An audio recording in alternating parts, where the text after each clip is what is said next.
Se vocês repararam, aqui embaixo, quem está em casa infelizmente não consegue ver, nós temos alguns livros aqui, né, ali embaixo, aqui em cima também tem uns livros da codificação, né. Esses livros todos estão disponíveis na nossa biblioteca, tá? Então, se vocês quiserem retirar algum dos livros, ou as comunicações, as obras básicas de Kardec, ou alguns livros sobre o Espiritismo, nós temos aqui embaixo, que eu dei uma passada de olho ali, Nos Domínios da Mediunidade, do André Luiz, entre outros, do Emmanuel e do André Luiz, alguns livros aqui do Emmanuel e do André Luiz, vocês podem retirar na nossa biblioteca, tá? É só vocês ir lá, fazer o cadastro e retirar esses livros, tá? Se não conseguir terminar de ler o livro, pode vir aqui, renovar, que tem um período de 30 dias para devolver novamente o livro, tá? Então, quem quer conhecer um pouquinho mais sobre o Espiritismo e tem essa facilidade de leitura, pode retirar os livros na nossa biblioteca. Também, o último recadinho é o do nosso Departamento de Ação Social. Vocês viram quando estava passando os slides, que a gente tem lá uma chamadinha para o DAS, né, para o Departamento de Ação Social nossa. O que o Departamento de Ação Social faz aqui na nossa casa? Eles auxiliam aquelas pessoas mais necessitadas. Como que ele auxilia? Muitas vezes doando cestas básicas. E nós estamos em falta dessas cestas básicas. Nós estamos em falta de produtos alimentícios, de produtos de higiene pessoal, né, que compõem as cestas básicas. Então, se vocês quiserem fazer alguma doação referente a algum desses itens, vocês podem trazer nas terças-feiras ou nas quartas, que tem a palestra, tem atendimento ao público também, e ali ao lado, em frente ao balcão ali da secretaria, tem umas caixas para a gente receber essas doações.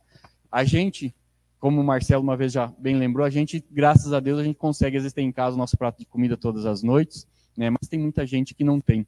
E aí, quando não tem um prato de comida, às vezes fica até difícil para fazer uma oração, né, pedindo o auxílio de Deus para auxiliá-los naquela situação difícil, porque o que dói mais naquele momento é a barriga com fome. Então, o nosso Departamento de Ação Social busca auxiliar algumas dessas pessoas. Lógico que a gente não consegue ajudar a todos, porque os pedidos têm chegado constantemente de pedido de auxílio de alimentos, né, mas a gente tem procurado atender ao máximo de pessoas possível. Então, se alguém quiser, se alguém tiver condições de doar uma cesta básica ou itens da cesta básica, por favor, tragam para nós e deixem ali na caixinha de coleta, que será distribuído, será bem encaminhado. Acho que de recadinhos são esses. Eu vou fazer então a prece inicial e depois eu vou chamar o nosso palestrante, que hoje vai ser o Totti, que já está aqui conosco. Ele é o nosso coordenador do nosso trabalho aqui de terça-feira, ele é o responsável por tudo isso aqui, é ele que ajudou a montar todo esse sistema, todo esse trabalho aqui nas terças-feiras. Então hoje ele vai falar, embora no cartaz esteja falando sobre a fé espírita, ele já fez essa palestra aqui para a gente há alguns dias atrás e não deu tempo da gente mudar o cartaz, mas ele vai falar, então, hoje, sobre os trabalhadores da última hora. Então, por favor, vamos fazer a nossa prece inicial. Então, vamos, nesse momento, elevar o nosso pensamento a Deus e a Jesus, mentalizando eles ao nosso lado. Primeiro, vamos agradecer a eles pelas bênçãos que temos recebido constantemente em nossa vida. As bênçãos da saúde, as bênçãos do alimento todos os dias em nosso prato, em nossa mesa. Muito obrigado, Senhor. Muito obrigado pela família que temos, que nos auxilia a progredir todos os dias, que são fontes de alegrias para cada um de nós. Que o Senhor possa estar conosco hoje e sempre, Senhor, nos abençoando, nos auxiliando a trilhar o nosso caminho, e que possamos, juntos de Ti, Senhor, auxiliar ao próximo também, para que o próximo também possa progredir, assim como o Senhor nos auxilia a progredir. Que assim seja, graças a Deus. Então, Totti, é com você.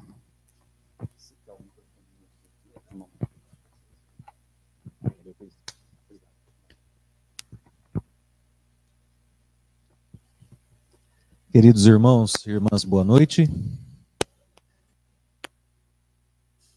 Para os encarnados mesmo, boa noite. Que o amor do Mestre Jesus esteja sempre entre nós. Então, a gente, como o Christian já adiantou, né, nós temos como tema das nossas reflexões de hoje a parábola dos trabalhadores da última hora.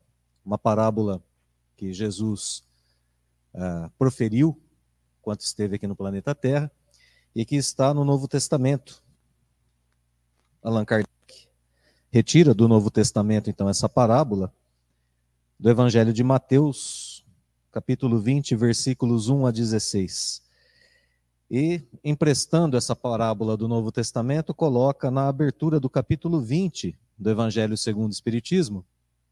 E, inclusive, essa parábola vai emprestar o título ao capítulo. O título do capítulo é justamente Os Trabalhadores da Última Hora. Para a gente começar a pensar um pouco, a refletir sobre essa parábola e tentar trazê-la, né, para os nossos dias de hoje, é interessante que a gente perceba que o título do capítulo e da própria parábola traz uma concepção de tempo que é comum a todos nós. Todo mundo sabe aqui o que é uma hora. E pode, às vezes, ficar se perguntando, Jesus proferiu essa parábola há 2000 anos, como ela ressoa para os dias de hoje, se os trabalhadores são da última hora? E isso aconteceu já há 2000 anos. A gente sabe quanto dura uma hora, não é? Daqui a pouquinho eu vou ser cobrado aqui pelo Christian pela minha meia hora. Então a gente tem a nossa concepção de tempo e a gente precisa entender por que essa parábola em especial é tão atual. E a gente pode começar com o seguinte raciocínio: toda vez que Jesus lançou mão desse recurso de nos apresentar uma parábola, ele usava um método didático que é fantástico. Ele identificava no nosso dia a dia algumas coisas que a gente conhece, para que ele pudesse, então, introduzir, a partir disso, um conhecimento espiritual. Então, quando ele fala a respeito de sementes, quando ele fala a respeito de trabalhadores, a respeito de casamentos, em suas parábolas, ele está, na verdade, querendo nos ensinar algo a respeito do plano espiritual, a respeito da vida espiritual, a respeito do funcionamento das leis divinas e assim por diante. E a gente vai encontrar algum desses elementos nessa parábola hoje. E é muito importante para a gente isso, porque como eu espero que a gente consiga perceber ao final, ela traz um convite muito forte para todos nós cristãos e espíritas. Então, para a gente pensar um pouquinho nessa história da última hora, eu vou lembrar de um estudo que fez o confrade Haroldo Dutra Dias, há algum tempo já, e que é um estudo muito interessante.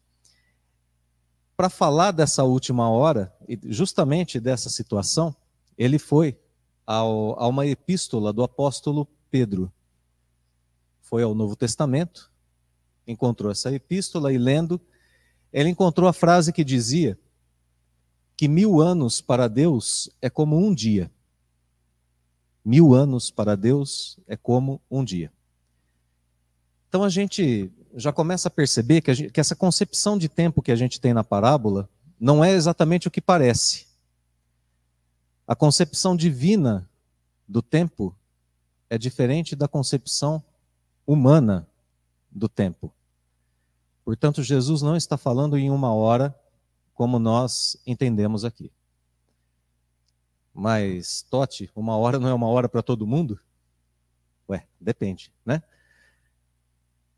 Para Deus, 1000 anos é como uma hora. Concepção divina de tempo é diferente. Isso é possível? Claro que é.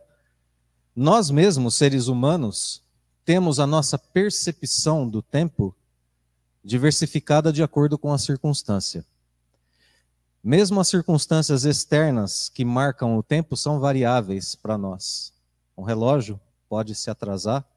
A gente sabe que de acordo com a estação do ano, os dias ficam mais longos ou mais curtos e assim por diante. Mas tem uma outra circunstância que é interessante, porque essas são externas, né? Essas estão no mundo. Tem uma outra concepção a respeito do tempo que é para nós interna. E a gente pode se imaginar naquela atividade que a gente mais gosta. Sabe?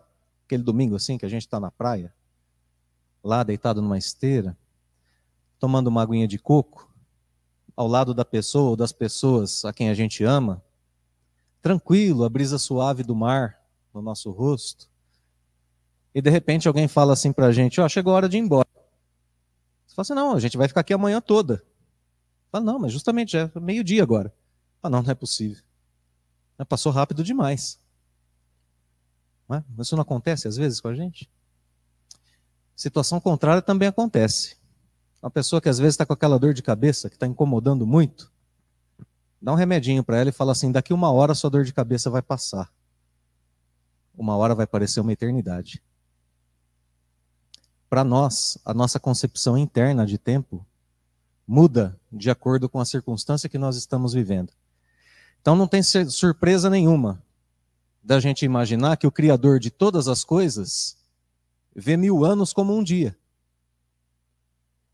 E aí então agora a gente começa a perceber que existe algum tipo de ensinamento espiritual por detrás dessa hora que a gente pode interiorizar.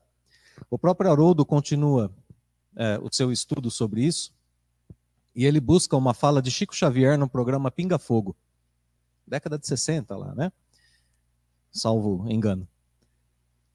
Então o Chico, em uma de suas falas, projetou que o nosso planeta, que hoje, na classificação dos mundos, é um planeta de provas e expiações, passaria a ser um mundo regenerador por volta do ano de 2057.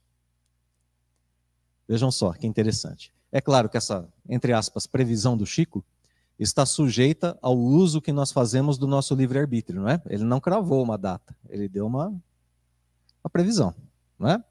Aproximada. Se nós desenvolvermos a nossa capacidade de agir em acordo com a lei divina mais rapidamente, estaremos em um mundo regenerador mais depressa.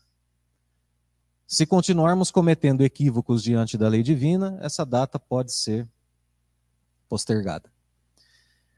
Mas só para a gente ter uma ideia da beleza desse estudo, vamos dizer que o ano seja 2057, vamos cravar essa data. E aí a gente volta à fala de Pedro, um dia para Deus é 1000 anos. Quanto vale 1 hora dentro de um dia que dura 1000 anos? A gente precisa pegar os 1000 anos e dividir por 24, não é isso? O nosso dia tem 24 horas. O resultado dá 42. Eu não fiz o cálculo de cabeça porque minha capacidade de calcular não permite. Foi memória mesmo, eu memorizei. Né? 42. 2057 menos 42? 2015, eu também decorei, não fiz a conta não. 2015. Bem-vindos à última hora do planeta de provas e expiações, que começou em 2015. E dessa hora já se passaram 8 anos. Nós estamos em 2023. Agora a gente pode ter uma ideia de que a parábola dos trabalhadores da última hora está dizendo para nós, nesse momento, algo para hoje. Do ponto de vista espiritual, do ponto de vista da caminhada espiritual humana. E agora eu vou passar pelos elementos da parábola para a gente colocá-la à nossa disposição, a partir de agora. Então Jesus começa a parábola com as seguintes palavras: o reino dos céus é semelhante a um pai de família que saiu de madrugada, a fim de assalariar trabalhadores para a sua vinha. Um pai de família que sai de madrugada. O reino dos céus é semelhante a um pai de família. Tem responsabilidades, cuida dos seus, tem os seus trabalhos. E então ele sai de madrugada para assalariar trabalhadores para a sua vinha. Tendo convencionado com os trabalhadores que pagaria 1 denário a cada um por dia, mandou-os para a vinha. Saiu de novo à 3ª hora do dia, e vendo outros que se conservavam na praça sem fazer coisa alguma, disse-lhes: Ide também vós outros para a minha vinha, e vos pagarei o que for razoável. Eles foram. Saiu novamente a hora 6ª e a hora 9ª do dia, e fez o mesmo. Saindo mais uma vez a hora 1/10, encontrou ainda outros que estavam desocupados, aos quais disse: Por que permaneceis aí o dia inteiro sem trabalhar? Disseram eles, que ninguém nos assalariou. Ele então lhes disse: ide vós também para a minha vinha. Bom, vamos pensar um pouco sobre esse primeiro parágrafo da parábola, né? Então, como dizíamos, o ensinamento de Jesus é um ensinamento sobre o reino de Deus, não sobre trabalhos terrenos. O reino de Deus é parecido com o pai de família que sai para assalariar. O que acontece com esse pai? Ele levanta de madrugada, quando todos ainda não estão dormindo, não é isso? E sai para assalariar. A primeira hora do dia para o povo hebreu era 6 da manhã. A terceira hora, 9 da manhã. A sexta hora, meio-dia. A nona hora, 3 da tarde. E a 1ª hora, 5 da tarde, sendo que os trabalhos do dia acabavam às 6 da tarde. Então esse é o cronograma temporal para o nosso mundo terreno. O cronograma temporal que Jesus está expondo é um cronograma temporal do reino de Deus. Quando o reino de Deus saiu a assalariar trabalhadores, antes de nós despertarmos consciência e sentimento. Antes disso, o reino de Deus já estava instituído.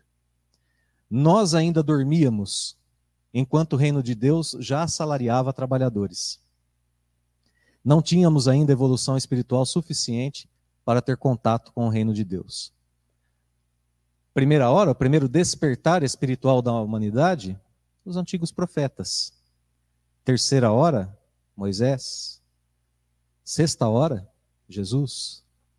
Terceira hora, Espiritismo. São as 3 revelações na sequência. 1ª hora, 5 da tarde, nós, aqui no planeta Terra, já tendo sido convidados e estando prontos para desempenhar o trabalho.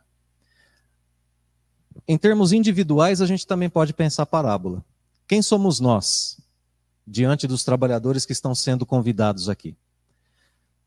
Nós somos aqueles que já despertaram, recebem o convite e vão rapidinho para a vinha? Ou nós somos aqueles da 9ª hora?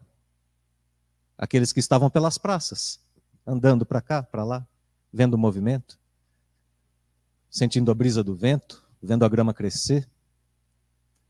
Nós somos aquele do meio-dia, já perdemos meia jornada, da terceira hora, da última hora? Essa é uma pergunta individual que cada um deve responder. Como estamos agindo diante do convite para o trabalho? Agora, uma coisa é certa. Diante do contexto social, né, do nosso contexto de sociedade aqui na Terra, espíritos encarnados e desencarnados, todos juntos, todos nós somos aqui os que estão sendo convidados na última hora, e agora a gente tem motivo para aceitar o convite. Aqueles da 1ª hora, o pai de família disse: por que vocês não foram trabalhar? E eles disseram assim, né? É porque ninguém nos assalariou. Se a gente trouxer para os nossos dias de hoje, é como se estivéssemos dizendo assim, né? A pessoa pergunta: por que você não está trabalhando? A gente diria assim: eu vou ganhar o que com isso? Vou trabalhar por quê? O que é que eu recebo em volta do meu trabalho? A parábola também é sobre isso. Ela também diz algo ao nosso interesse pessoal. Então, aqueles que receberam 1 denário, que foram primeiro, sabiam por que estavam indo, receberiam 1 denário. Agora, esses últimos tinham interesse nenhum em trabalhar. A gente já entendeu que a gente tem um certo tipo de recompensa trabalhando para o reino de Deus? O que é esse trabalho? Que recompensa é essa? Que denário é esse que a gente recebe? Quais são as consequências disso? Vou seguir mais um pouquinho a parábola. Ao cair da tarde, o dono da vinha disse àquele que cuidava dos seus negócios: chama os trabalhadores e paga-lhes, começando pelos últimos e indo até os primeiros. Aproximando-se então, os que só a 1ª hora haviam chegado, receberam 1 denário cada um.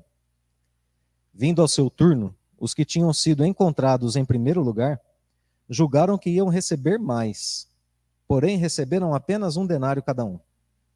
Recebendo, queixaram-se ao pai de família, dizendo: esses últimos trabalharam apenas 1 hora, e lhes dás tanto quanto a nós, que suportamos o peso do dia e do calor. Deu para entender o contexto aqui? Acabou o dia de trabalho. O dono da vinha diz, chama para receber primeiro os últimos que chegaram. E para esses ele dá 1 denário, exatamente o que ele tinha combinado com os primeiros. E os primeiros vendo aquilo, obviamente, né? Mas como que pode? Eles trabalharam só 1 hora, a gente trabalhou o dia todo, como eles recebem o mesmo que a gente? E aqui, esse ponto específico da parábola está trabalhando sim com o nosso senso de justiça. Está trabalhando com o nosso senso de percepção a respeito das coisas espirituais. Porque o denário que está sendo colocado aqui não pode ser dinheiro. De modo algum. Porque os ensinamentos das parábolas são ensinamentos sobre coisas espirituais. E o dinheiro nada diz ao espírito. Dinheiro é importante para o corpo físico. Para a nossa manutenção aqui na Terra ele é importante. Mas ao espírito ele não diz nada. Dinheiro para o espírito é nada. Querem ver? Não sei se vocês sabem, mas eu tenho uma microempresa aqui em São Carlos. Eu gostaria de contratá-los para trabalhar para mim amanhã por 10 mil denários. Quem aceita? É 10 mil vezes mais do que aquele que está lá na parábola. Alguém quer? Totti, você está doido? Está maluco? Denário acabou há 2000 anos, não existe mais. Isso mesmo. É exatamente isso. Não existe mais. É corruptível como todas as outras coisas referentes à matéria. O tempo vai corroer, o tempo vai fazer ficar obsoleto, o tempo vai diluir, o tempo vai fazer com que não importe mais.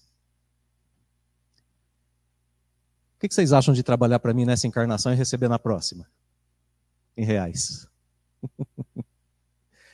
O dinheiro para o espírito não diz nada. Nada significa. Vamos pensar por outros termos? Quanto dinheiro é necessário que eu tenha para que a pessoa a quem eu devoto fidelidade e amor me ame em contrapartida? Quanto dinheiro é necessário para fazer alguém me amar? Quanto dinheiro é necessário para fazer alguém deixar de me odiar? Quanto dinheiro é necessário para eu curar a minha angústia, a minha depressão, minha tristeza? Pensemos bem antes de responder, porque os maiores milionários dessa terra são pacientes de psicólogos e psiquiatras, por viverem esses problemas. Quanto dinheiro é necessário para eu reformar meu caráter? A parábola não pode estar falando em dinheiro. O pagamento que o reino de Deus nos dá deve ser outro. E aí a gente vai à questão 614 do Livro dos Espíritos, na qual Kardec pergunta o que é a lei divina, ou a lei natural. E os espíritos vão responder justamente que a lei divina ou natural é a única e verdadeira. É ela que diz ao homem tudo o que ele deve e o que ele não deve fazer. E o homem só é infeliz quando dela se afasta. A lei divina ou natural, portanto, é dividida em 2 âmbitos, né? O âmbito da matéria, ela está vigendo exatamente nesse momento. Se nós ficarmos um pouquinho mais de tempo numa posição só na cadeira, o corpo vai dizer, mexa-se. E se a gente não se mexer, a gente sofre apenas na consequência. Aqueles que vão para casa mais tarde um pouquinho, ou que estão em casa nos acompanhando, né? E não seguirem o conselho do Marcelo, que fala, toma um chazinho, e de repente se aventurarem com uma lasanha, provavelmente o sistema digestivo vai acusar o delito. Isso falando apenas em coisas materiais. Se a gente pensar no âmbito espiritual, então, a consciência é um vigia sempre presente, incansável. Então a lei divina é a lei natural, ela nos diz o que devemos e o que não devemos fazer. E nós só somos infelizes quando nos afastamos dela. Muito bem, somos infelizes se nos afastamos da lei divina. Se nós nos aproximamos dela, nós somos felizes. Esse é o salário que o reino de Deus paga para aqueles que se aproximam da sua lei. A gente se aproxima da lei de Deus e o nosso denário se chama felicidade. É um pagamento espiritual, incorruptível, eterno, que não se desgasta, que não se perde, que só se multiplica, que rende dividendos através de toda a imortalidade da alma. É isso que o reino de Deus está oferecendo aos seus trabalhadores. E aí a gente olha, né, para essa passagem, e a gente entendendo isso, a gente diz assim, mas espera um pouco. Jesus está dizendo que, ou a doutrina espírita está nos explicando diante da parábola que nós estamos prestes a mudar, a dar um passinho, a subir um degrau na classificação dos mundos. Deixaremos de ser um mundo de provas e expiações para ser um mundo regenerador. E o que a doutrina está nos dizendo é que mesmo aqueles que cometeram atrocidades até agora, esse momento, e que de agora em diante se reformarem, serão tão felizes quanto aqueles que aceitaram o trabalho desde os antigos profetas. É isso? É isso. É isso mesmo. Mas o nosso senso de justiça às vezes continua ainda emitindo um alerta. Fala assim, não, mas parece que tem algo aí que não está certo, porque como assim? Como pode acontecer isso? A lei divina penetra certos âmbitos que a nossa consciência não penetra. Tanto quanto a percepção de Deus do tempo é diferente da nossa, a percepção de Deus de nós mesmos também é muito mais profunda. Vamos pensar no seguinte, quem é pai e mãe aqui talvez me entenda um pouco melhor. Pense em 2 filhos. Ou quem não é pai e mãe, nas 2 pessoas a quem você mais ama. E vocês 3 desencarnam. Aí estão no plano espiritual, um mentor se aproxima e diz assim, olha,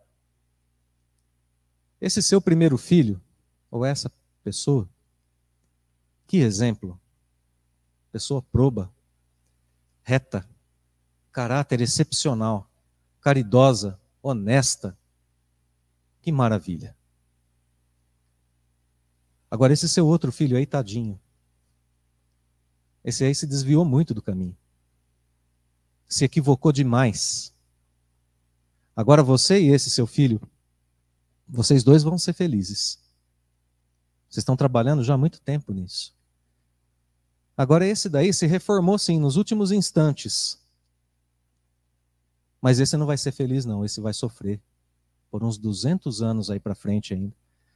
Para ele pagar com sofrimento tudo que ele fez os outros sofrerem. Eu tenho certeza absoluta que se qualquer um de nós estivesse diante dessa situação, nós diríamos para esse mentor, por quê? Ele se reformou, dá uma chance. Sim ou não? Pois é. Quando Deus olha para os seus filhos, Ele sabe a reforma sincera, a reforma verdadeira.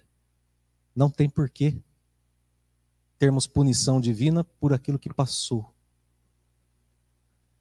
E a gente não precisa ficar nem um pouco incomodado com isso, porque a lei divina é de bondade, mas é também de justiça. E se a gente procurar aqui nos capítulos 3 e 4 do Evangelho, a gente vai encontrar as características dos mundos de regeneração e vai ver que esses mundos são muito próximos do que acontece aqui hoje. Mas uma das principais diferenças é que continuam havendo expiações, continuam havendo provas, só que elas são mais brandas, segundo os ensinamentos do Evangelho. Mas percebam, não é que a prova e a expiação mudou de natureza. Não foram elas que mudaram. Quem mudou é o Espírito regenerando. Porque esse Espírito, quando ele está em processo de regeneração, e ele tem alguma aflição na sua vida, ele vai entender o que significa essa aflição, e portanto sofre menos. Ele vai entender que essa aflição é uma oportunidade que Deus está lhe dando, não de punição, mas de reparação. O mundo é regenerador. Então, diante da aflição, ele faz o que? Ele trabalha. Ele trabalha e recupera as suas faltas do passado. Não fica atônito diante da dor, não fica travado diante da dor, não perde tempo estacionando, não. Ele entende aquilo, se regozija, fica feliz com aquilo e trabalha, porque ele entende o que aconteceu. Então agora a gente entende por que mesmo os que se reformaram na última hora, os que foram para a vinha na última hora, mesmo esses, recebem o denário igual, a felicidade proporcional ao mundo em que vive. E não tem nada de injusto nisso. Inclusive, é a nossa vez, agora, de lutarmos por esse denário, de começarmos a fazer o nosso dia render um pouco mais. Vamos terminar a parábola. Então eles reclamaram, né? Reclamaram porque os últimos receberam tanto quanto eles. E uma outra coisa que eu acho que vale a pena um pequeno parêntese. A parábola nos força a pensar a situação. Porque se Jesus quisesse, ou o dono da vinha quisesse, ele não teria esse problema. Ele poderia dizer, paga primeiro aqueles que chegaram primeiro. O que acontece quando a gente recebe o salário no final do dia? A gente vai embora. Recebe o salário, vai embora. Os que chegaram por último receberiam também um denário, ninguém veria, não é? E não teríamos situação nenhuma. Mas aqui não, aqui é para a gente justamente pensar no nosso senso de justiça, em como acontecem as coisas na vida, e às vezes a gente não percebe que nós somos espíritos encarnados e, portanto, somos espíritos o tempo todo. Espíritos encarnados nós seremos por um tempo. Mas espíritos nós somos o tempo todo. Portanto, é interessante abrirmos os olhos espirituais para essas verdades, para a gente se consolar, para a gente entender, procurar o contexto onde funciona a justiça divina e não a humana. Vamos lá, vamos terminar a parábola. Respondendo, disse o dono da vinha a um deles: meu amigo, não te causo dano algum.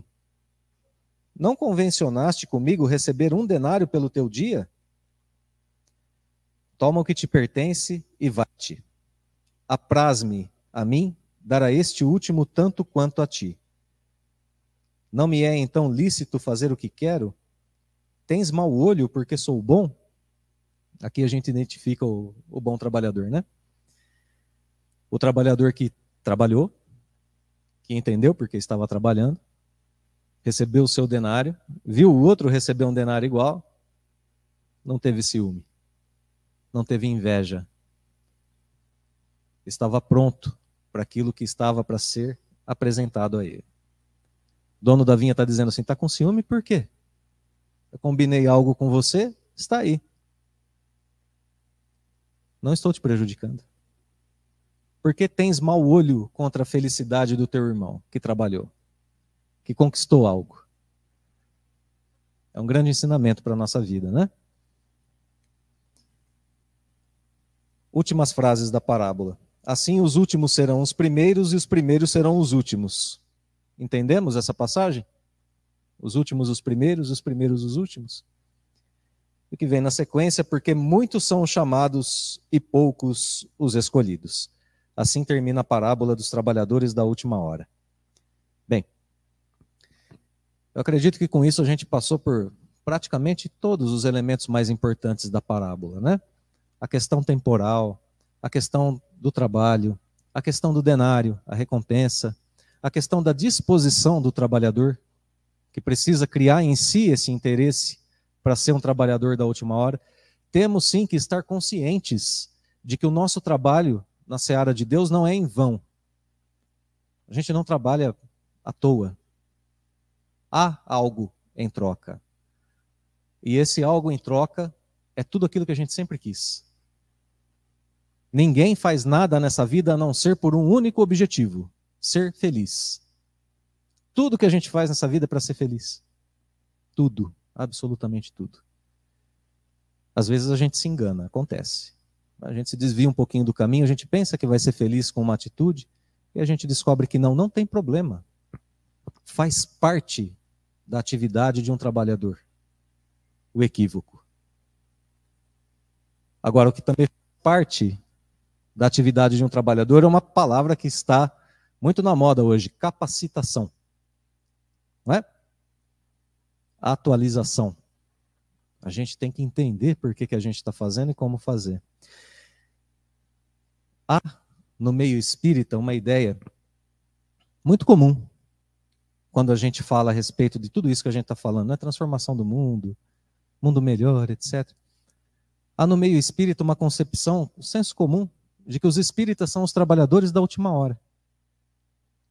Somos aqueles que estudam a última revelação, não é nada mais natural. Eu quero ler para vocês uma frase do Espírito Constantino, que está aqui no capítulo 20 do Evangelho segundo o Espiritismo, justamente comentando a parábola dos trabalhadores da última hora. Ele escreve assim: bons espíritas, meus bem-amados, sois todos obreiros da última hora. Corroborando com isso, né? Parece, né?